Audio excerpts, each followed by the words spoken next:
Hello friends, welcome to my channel. आज हम बात कर रहे हैं रॉबर्ट टी कियोसाकी द्वारा लिखित book rich dad poor dad के अध्याय 5 की। दोस्तों, अगर आपको मेरी ये कोशिश अच्छी लगे तो वीडियो को लाइक और चैनल को सब्सक्राइब कीजिएगा और कमेंट बॉक्स में अपनी राय देना मत भूलिएगा। चलिए वीडियो स्टार्ट करते हैं। अध्याय 5, सबक 4, टैक्स का इतिहास और कॉरपोरेशन की ताकत।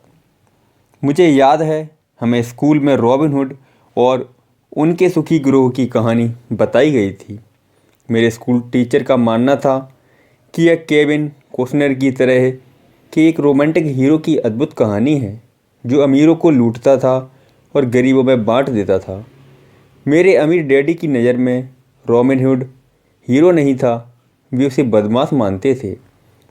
रॉबिन हुड को गुजरे हुए तो लंबा समय गुजर चुका है, परंतु उसके अनुयायी आज भी जिंदा हैं। कितनी बार मैंने लोगों को यह कहते सुना है, इसके लिए अमीर लोग पैसे क्यों नहीं देते, या अमीरों को और ज़्यादा टैक्स देना चाहिए और उसे गरीबों में बांट देना चाहिए। रॉबिन हुड का यह विचार था कि अमीरों से लेकर गरीबों में बांट दिया जाए। गरीब और मध्य वर्ग के लोगों के लिए सर्वाधिक कष्ट का कारण है।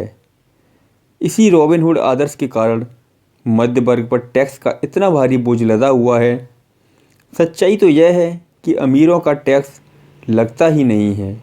गरीबों की भलाई के लिए जो पैसा लगता है वह मध्य वर्ग से आता है, खासकर शिक्षित और ऊंची आमदनी वाले मध्य वर्ग से।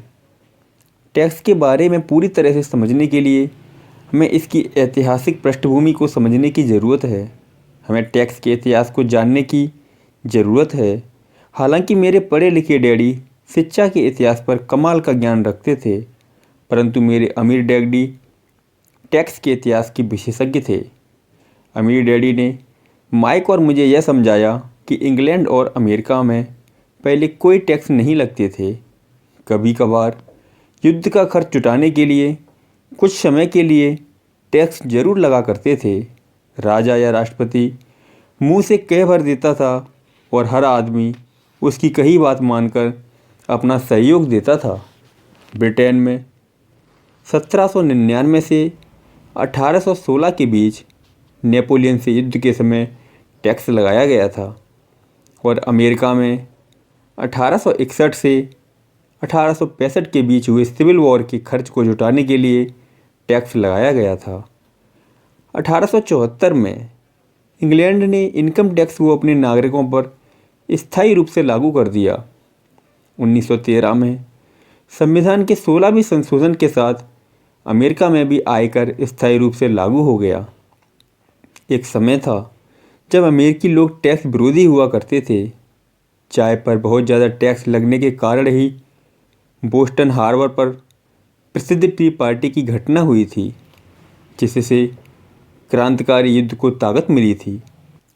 इंग्लैंड और अमेरिका दोनों को ही नियमित इनकम टैक्स के विचार को जनता के गले उतारने में लगभग 50 साल का समय लगा। इन ऐतिहासिक तथ्यों से हमें यह पता नहीं चल पाता कि दोनों ही मामलों में टैक्स शुरू में केवल अमीरों पर लगाए गए थे। अमीर डैडी चाहते थे कि माइक और मैं इस बात को कभी नहीं भूलें। उन्होंने स्पष्ट किया कि टैक्स का विचार लोकप्रिय बना और उसे ज़्यादातर लोगों ने सिर्फ इसलिए माना क्योंकि उन्हें यह बताया गया था कि टैक्स अमीरों को सज़ा देने का और मध्य वर्ग तथा गरीबों को मदद देने का साधन है।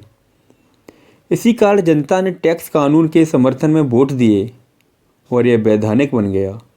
हालांकि इसका मकसद अमीरों को दंड देना है, परंतु दरअसल यह उन्हीं लोगों को दंड देता है जिन्होंने इसका समर्थन किया था, यानी गरीब लोग और मध्यम वर्ग।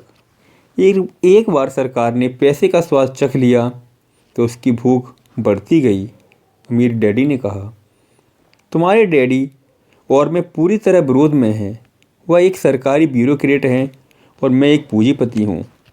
हमें विपरीत व्यवहार के कारण पैसे मिलते हैं और हमारी सफलता अलग अलग मानदंडों पर तौली जाती है। उन्हें पैसा खर्च करने और लोगों को काम देने के लिए पैसे दिए जाते हैं। वे जितना ज़्यादा खर्च करते हैं और जितने ज़्यादा लोगों को काम पर रखते हैं, उनका संगठन उतना ही बड़ा होता जाता है। सरकार में जितना बड़ा उनका संगठन होता है, उतना ही ज़्यादा सम्मान उन्हें दिया जाता है। दूसरी तरफ मेरे संगठन में मैं जितने कम लोगों को रखूं और जितना कम पैसा खर्च करूं, मेरे निवेशक मेरा उतना ही ज़्यादा सम्मान करते हैं। इसलिए मैं सरकारी आमदनियों को पसंद नहीं करता हूँ। उनके लक्ष्य बिजनेस के ज़्यादातर लोगों से हटकर होते हैं। जैसे जैसे सरकार के कर्मचारी बढ़ते हैं, उन्हें तनख्वाह देने के लिए उतने ही ज़्यादा टैक्स की ज़रूरत होती है। मेरे पढ़े लिखे डैडी इस बात में भरोसा करते थे कि सरकार को लोगों की मदद करनी चाहिए। वे जॉन एफ कैनेडी से प्रेम करते थे और ख़ासकर पीस कॉर्प्स के विचार से। वे इस विचार को इतना ज़्यादा चाहते थे कि वे और मेरी माँ दोनों ही पीस कॉर्प्स के लिए काम करते थे और मलेशिया, थाईलैंड और फिलीपींस जाने वाले स्वयंसेवकों को प्रशिक्षित करते थे। वे हमेशा अतिरिक्त अनुदानों और बजट में बढ़ोतरी की कोशिश करते थे ताकि वे ज़्यादा लोगों को भर्ती कर सकें। ऐसा वे शिक्षा विभाग की अपनी नौकरी में भी करते थे और पीस कॉर्प्स में भी। यह उनका काम था। जब मैं 10 साल का था, तब से मैं अपने अमीर डैडी से यह सुनता आया था कि सरकारी कर्मचारी आलसी चोरों का गिरोह है, और मेरे गरीब डैडी से मैं यह सुनता हूँ कि अमीर लोग लालची और बदमाश होते हैं, जिनसे सरकार को ज़्यादा टैक्स लेना चाहिए। दोनों ही विचारों के पक्ष में तर्क दिए जा सकते हैं। मेरे लिए बहुत मुश्किल था, क्योंकि एक तरफ तो मैं शहर के सबसे बड़े उद्योगपतियों में से एक के लिए काम करता था, और दूसरी तरफ जब मैं घर आता था तो वहाँ मेरे डैडी होते थे, जो एक नामी सरकारी नेता थे। यह तय करना आसान नहीं था कि कौन सही बोल रहा है और किसकी बात पर मुझे भरोसा करना चाहिए। परंतु जब आप टैक्स के इतिहास का अध्ययन करते हैं तो एक दिलचस्प पहलू सामने आता है। जैसा मैंने कहा कि टैक्स का लागू होना सिर्फ इसलिए संभव हो सका क्योंकि जनता रॉबिनहुड के अर्थशास्त्री सिद्धांत में भरोसा करती थी, जिसमें अमीरों से लेकर बाकी सब में बांट दिया जाता है। समस्या यह थी कि सरकार की पैसे की भूख इतनी बढ़ गई कि जल्द ही मध्यम वर्ग पर भी टैक्स लगाने की नौबत आ गई, और वहाँ से धीरे धीरे टैक्स का बोझ नीचे की तरफ आता गया। दूसरी तरफ अमीरों ने इसे एक मौके की तरह देखा। वे उन्हीं नियमों से नहीं खेलते हैं जिनसे जनता खेलती है। जैसा मैंने बताया है, अमीर पहले ही कॉरपोरेशन के बारे में जानते थे, जो पानी के जहाज़ों के दिनों में लोकप्रिय हुए थे। अमीरों ने हर समुद्री यात्रा की संपत्ति के जोखिम को सीमित करने के लिए कॉरपोरेशन का उपयोग किया। अमीर लोग हर समुद्री यात्रा के लिए पैसा जुटाने के लिए कॉरपोरेशन में अपना पैसा डालते थे। फिर यह कॉरपोरेशन न्यू वर्ल्ड में खजाने की खोज के लिए नाविकों की भर्ती करता था। अगर जहाज़ डूब जाता था तो नाविक की जान जाती थी, परंतु अमीर लोगों को सिर्फ इतना ही नुकसान होता था कि उनका वह पैसा डूब जाता था जो उन्होंने उस समुद्री यात्रा के लिए दिया था। आगे आने वाला बातों से आप यह समझ जाएंगे। मुझे 2 डैडियों ने शिक्षा दी थी, जिनमें से एक समाजवादी थे और दूसरे पूंजीपति। मुझे जल्द ही यह महसूस हुआ कि पूंजीपति में पैसे की ज़्यादा समझ है। मुझे ऐसा लगा कि पैसे की नासमझी के कारण समाजवादी आखिरकार खुद को ही सजा देते हैं। अमीरों से वसूलों को नारा लगाने वाली भीड़ चाहे जितना जोर लगा ले, अमीर लोग उनसे जीतने का रास्ता हमेशा ढूंढ निकालते हैं। इसी कारण टैक्स आखिरकार मध्य वर्ग पर लगे।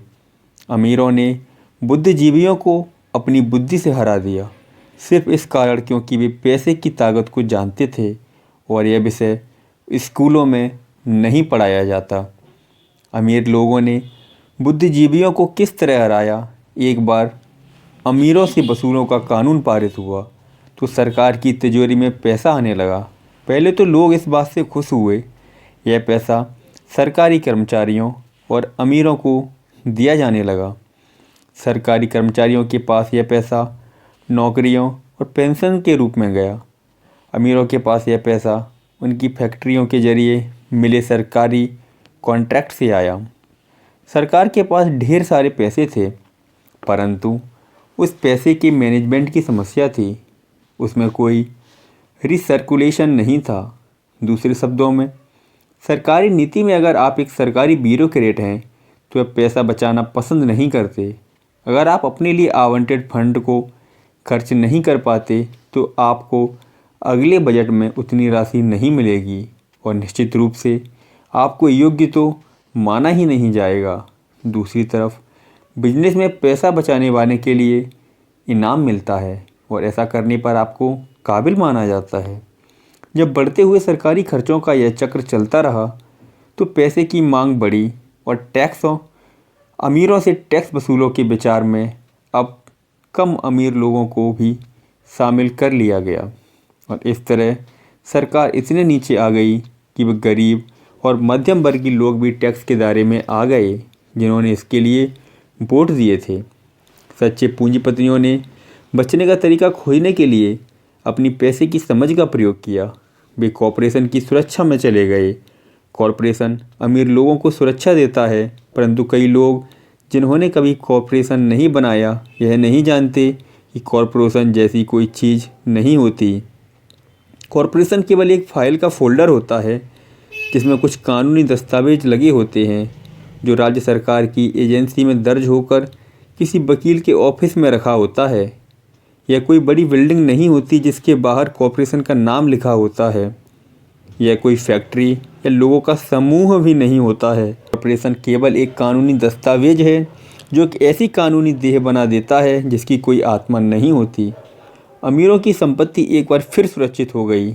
एक बार फिर कॉरपोरेशन का प्रयोग लोकप्रिय हो गया। यह स्थायी इनकम टैक्स कानूनों के पारित होने के बाद हुआ, क्योंकि कॉरपोरेशन के लिए इनकम टैक्स की दर व्यक्तिगत इनकम टैक्स की दर से कम थी। इसके अलावा जैसा पहले बताया जा चुका है, कॉरपोरेशन द्वारा कुछ खर्च टैक्स चुकाने से पहले किए जा सकते हैं। अमीरों और गरीबों के बीच यह लड़ाई सदियों से चली आ रही है। अमीरों से वसूलों का नारा लगाने वाली भीड़ अमीरों के हमेशा खिलाफ रही है। यह लड़ाई तब छिड़ती है जब कानून बनते हैं और यह लड़ाई अनंत काल तक चलती रहेगी। समस्या यह है कि जो लोग हारते हैं उनमें समझ की कमी है। हारने वाले लोग वे हैं जो हर सुबह उठकर तैयार होते हैं और अपनी नौकरी में कड़ी मेहनत करते हैं और उस पर टैक्स देते हैं। अगर वे यह समझ पाते कि अमीर लोग किस तरह से पैसे का खेल खेलते हैं तो वे भी इस खेल को उसी तरह से खेल सकते। फिर वे भी पैसे से आज़ाद हो सकते हैं और अमीर बन सकते। इसलिए मैं हर बार शहर जाता हूँ जब भी मैं किसी को अपने बच्चे को यह सलाह देते सुनता हूँ कि स्कूल जाओ ताकि सुरक्षित नौकरी मिल सके। जिस कर्मचारी में पैसे की समझ नहीं है वह बच नहीं सकता, चाहे उसकी नौकरी कितनी भी सुरक्षित क्यों न हो। औसत अमेरिकी व्यक्ति आज सरकार के लिए 5 से 6 महीनों तक काम करता है ताकि वह टैक्स चुकाने के लिए पैसा जमा कर सके। मेरे विचार में यह समय बहुत ज़्यादा है। आप जितनी ज़्यादा मेहनत करते हैं आपको सरकार को उतना ही ज़्यादा टैक्स देना पड़ता है। इसलिए मेरा मानना है कि अमीरों से वसूलों का नारा उन्हीं लोगों पर भारी पड़ गया है जिन्होंने इसके लिए वोट दिया था। हर बार लोग अमीरों को सज़ा देने की कोशिश करते हैं। अमीर लोग चुपचाप उसका पालन नहीं करते हैं, बल्कि वह पलटकर वार करते हैं।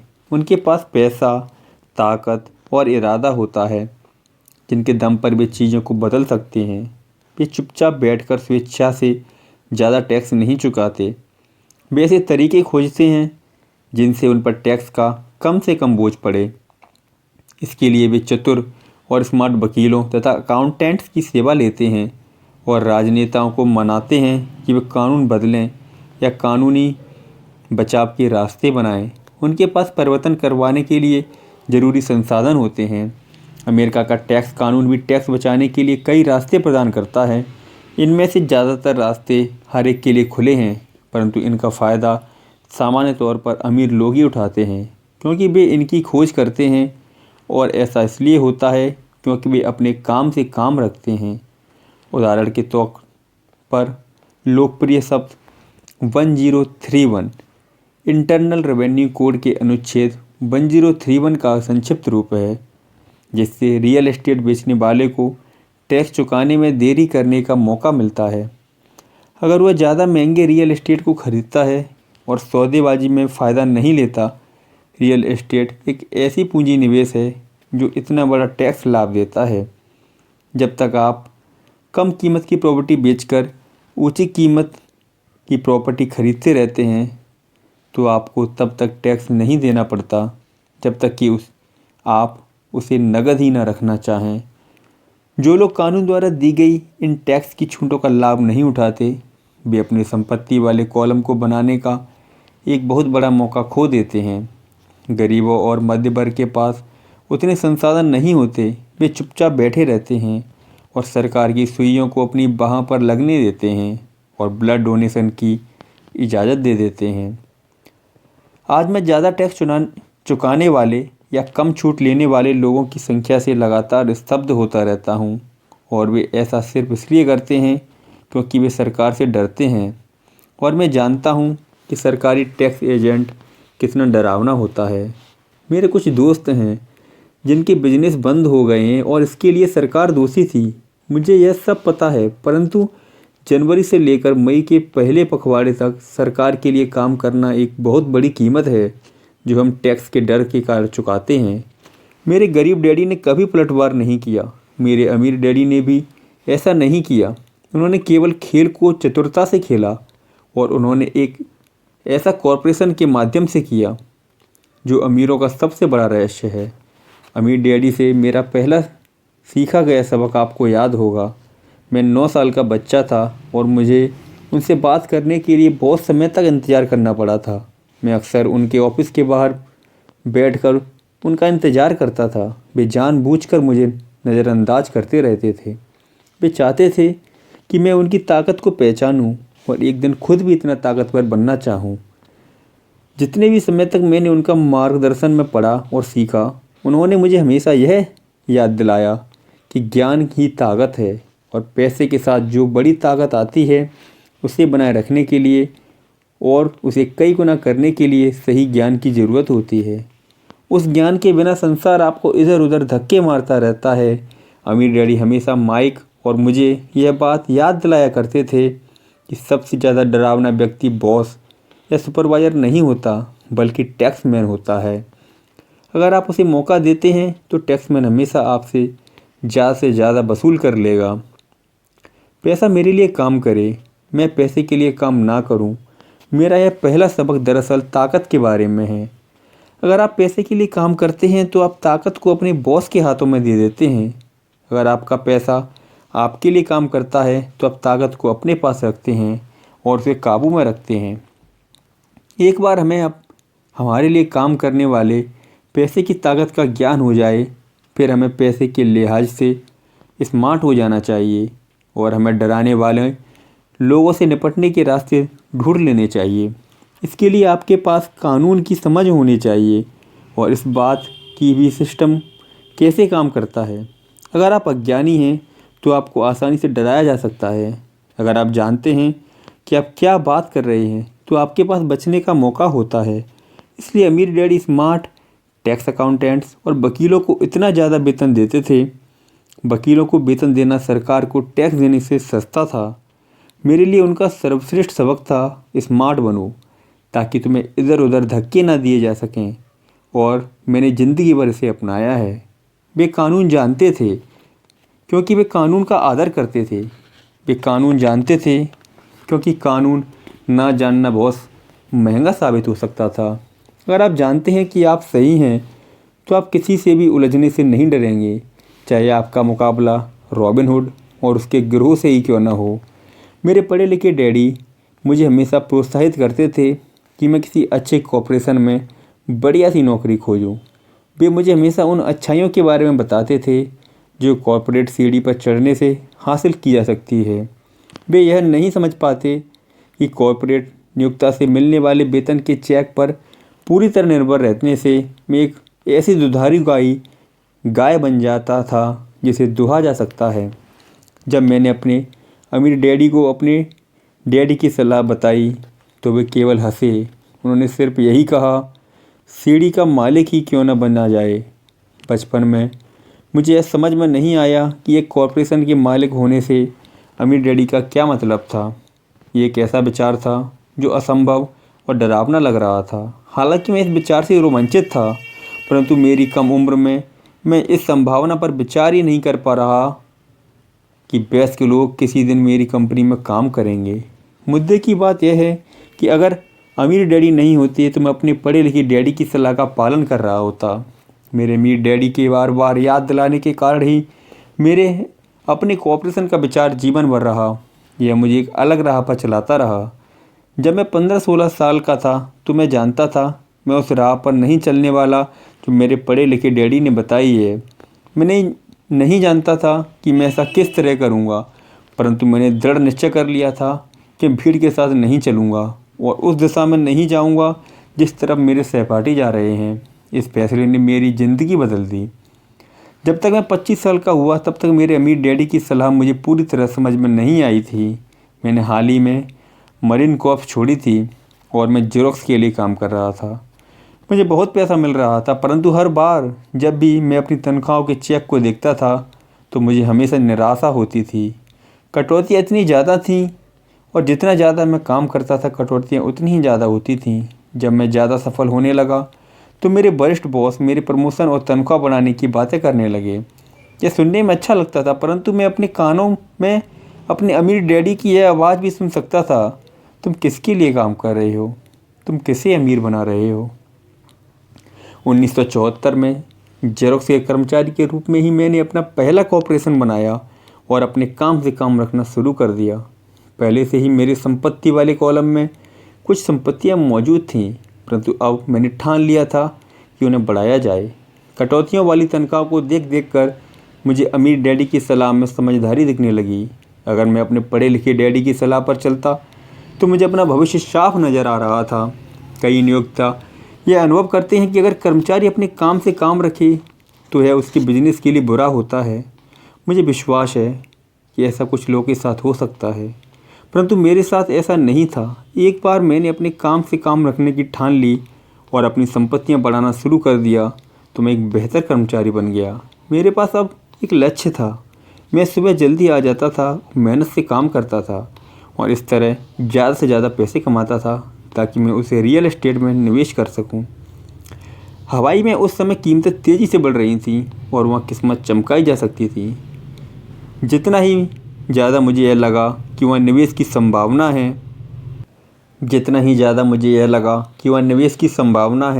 उतनी ही ज़्यादा जेरोक्स मशीन मैंने बेची। मैंने जितनी ज़्यादा जेरोक्स मशीन बेची मुझे उतना ही ज़्यादा पैसा मिला और हाँ, मेरी तनख्वाह के चेक से उतनी ही ज़्यादा कटौतियाँ हुईं। यह प्रेरणादायक था। मैं कर्मचारी होने के जाल से बाहर निकलना चाहता था और इसलिए मैं कम मेहनत करने की बजाय ज़्यादा कड़ी मेहनत करता था। 1978 में मैं सेल्स की चोटी के 5 लोगों में से एक था, प्राय नंबर 1। मैं चूहा दौड़ से बहुत जल्दी बाहर निकलने के लिए बेताब था। 3 साल से भी कम समय में मैं जेरोक्स की तुलना में अपने छोटे से कॉर्पोरेशन से कहीं ज़्यादा कमा रहा था, जबकि मेरा कॉर्पोरेशन रियल एस्टेट में निवेश करने वाली कंपनी थी और वह पैसा जो मैं अपने कॉर्पोरेशन में अपनी संपत्ति वाले कॉलम में बना रहा था वह पैसा मेरे लिए काम कर रहा था। मुझे कॉपियर बेचने के लिए दरवाज़ा खटखटाने की ज़रूरत नहीं थी। अमीर डैडी की सलाह में मुझे ज़्यादा समझदारी दिख रही थी। जल्द ही मेरी प्रॉपर्टी से आने वाला कैश फ्लो इतना ज़्यादा हो गया कि मेरी कंपनी ने मेरे लिए मेरी पहली कार खरीदी। जेरोक्स के लोगों को लगा कि मैं अपने कमीशन बेच रहा हूँ, परंतु मैं ऐसा नहीं कर रहा था। मैं अपने कमीशन को संपत्ति वाले कॉलम में निवेश कर रहा था। मेरा पैसा और ज़्यादा पैसा कमाने के लिए कड़ी मेहनत कर रहा था। मेरी संपत्ति वाले कॉलम का हर डॉलर एक बढ़िया कर्मचारी था, जिसकी कड़ी मेहनत के कारण और ज़्यादा कर्मचारी तैयार होते थे और वे सब मिलकर अपने बॉस को एक नई कार तोहफा के रूप में दे देते थे, और वह भी टैक्स चुकाने से पहले। मेरे जेरोक्स के लिए ज़्यादा कड़ी मेहनत शुरू कर दिया। मेरी योजना सही तरीके से चल रही थी और मेरी कार इसका जीता जागता सबूत थी। अपने अमीर डैडी से सीखे गए सबक के कारण मैं उस चूहा दौड़ के मिथक से बाहर निकलने में सफल हो गया और कम उम्र में ही एक नियोक्ता बन गया था। यह पैसे की समझ से ही संभव हुआ था। इस वित्तीय ज्ञान के बिना, जिसे मैं फाइनेंशियल IQ कहूँगा, आर्थिक स्वतंत्रता की मेरी राह में बहुत ज़्यादा मुश्किलें आई होती। अब मैं फाइनेंशियल सेमिनारों में दूसरे को इस आशा के साथ सिखाता हूँ ताकि मैं उनके साथ अपना ज्ञान बांट सकूँ। जब भी मैं लेक्चर देता हूँ तो लोगों में यह याद दिलाता हूँ कि फाइनेंशियल IQ विशेषज्ञता के 4 बड़े क्षेत्रों से आने वाले ज्ञान से बनता है। नंबर 1 है अकाउंटिंग, जिसे मैं फाइनेंशियल साक्षरता कहता हूँ। अगर आप साम्राज्य बनाना चाहते हैं तो यह बहुत महत्वपूर्ण दक्षता है। आप जितने ज़्यादा धन के लिए जिम्मेदार होंगे उतनी ही ज़्यादा सूक्ष्मता की ज़रूरत होगी, नहीं तो आपका साम्राज्य ताश के पत्तों के महल की तरह ढह जाएगा। यह बाह्य मस्तिष्क का पहलू है जिसे वर्णन या सूक्ष्मता जरूरी है।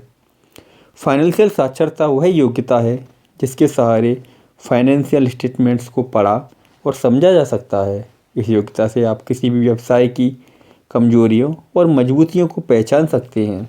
नंबर 2 है निवेश, जिसे मैं पैसे से पैसे बनाने का विज्ञान कहता हूँ। इसमें तकनीकों, रणनीतियों और फार्मूलों की ज़रूरत होती है।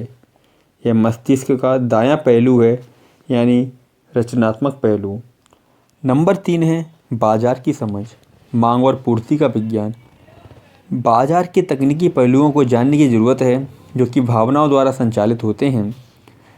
1996 में क्रिसमस के दौरान टिकल मी एल्मो डॉन का प्रकरण भी तकनीकी या भावना द्वारा संचालित बाजार का उदाहरण है। बाजार का दूसरा तत्व, जिसे निवेश की मूलभूत या आर्थिक समझ है, क्या किसी निवेश में समझदारी या वर्तमान बाजार में परिस्थितियों के हिसाब से ऐसा करना नासमझी है।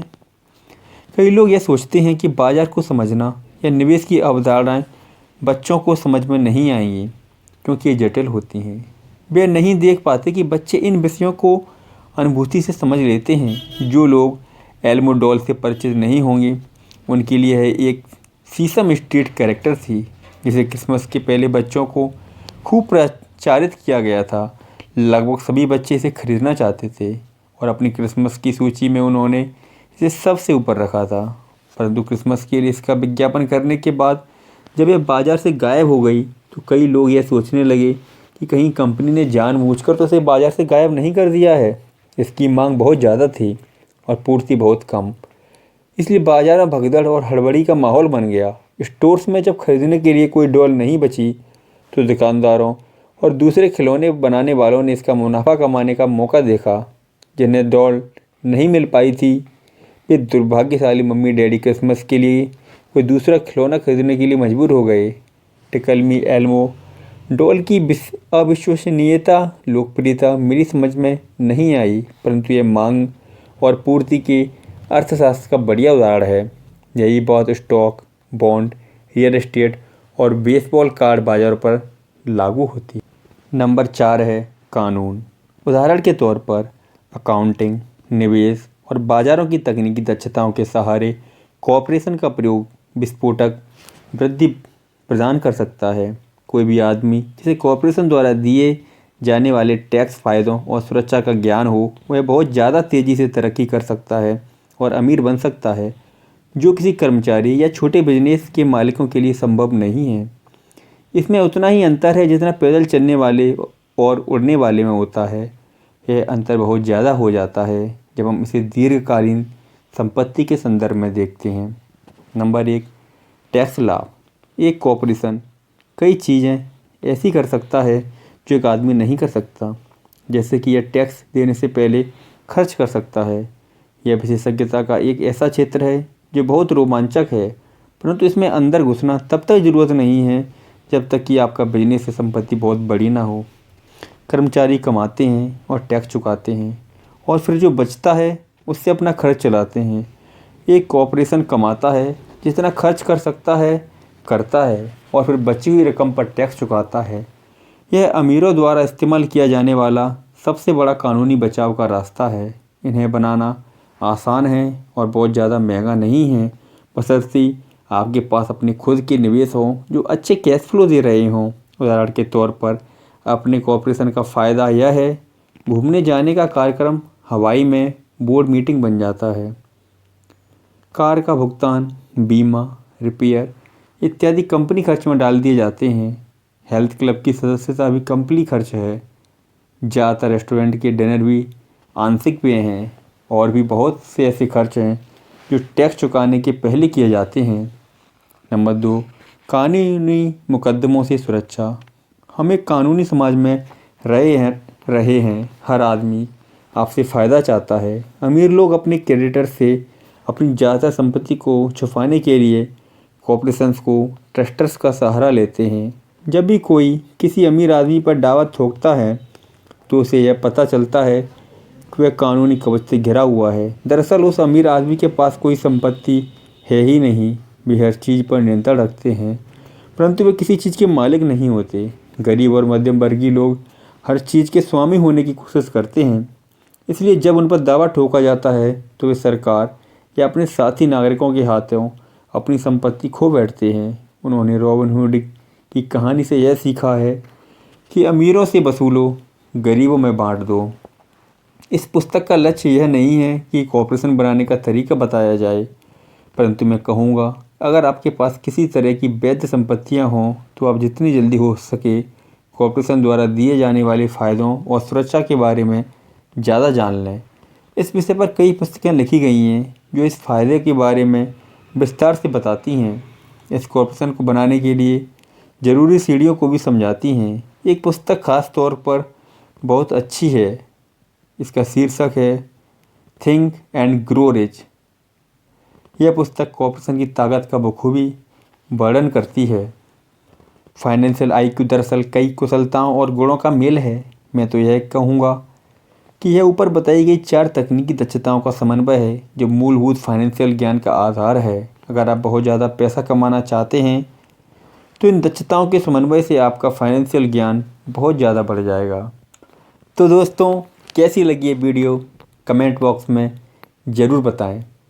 अगर आपने इसके अध्याय 1 से 4 तक के ऑडियो नहीं सुनी है तो प्लेलिस्ट में जाकर सुन सकते हैं। दोस्तों, अगर आपको लगता है कि इस वीडियो से किसी की थोड़ी सी भी मदद हो सकती है तो इस वीडियो को शेयर ज़रूर कीजिए और वीडियो को लाइक और चैनल को सब्सक्राइब करना ना भूलें। और अपनी राय आप कमेंट बॉक्स में दे सकते हैं। Thank you so much.